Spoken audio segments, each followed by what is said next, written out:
তো hello friends, তো আমি এখন আমার নিজের মামার বাড়িতে আছি। তো আমি ভিডিওর মাধ্যমে বলছি, तो उड़ीसा जेटा जावर कथा है, तो आप चिंता मत कीजिए। यहाँ से लौटते ही आपका जो प्रेशर बोर्ड तैयार हो जाएगा।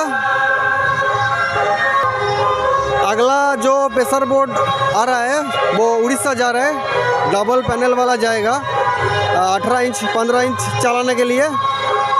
तो अभी मेरे पास एक वीडियो आ गया है बांकुड़ा से। तो बांकुड़ा থেকে ভিডিও এসেছে স্বস্তিকা সাউন্ডের কাছ থেকে। তো আমি এই মুহূর্তে আছি আমার নিজের মামা বাড়িতে। তো এখানে পুজো চলছে, যেটা মনসা পুজো বলা হয়। আজ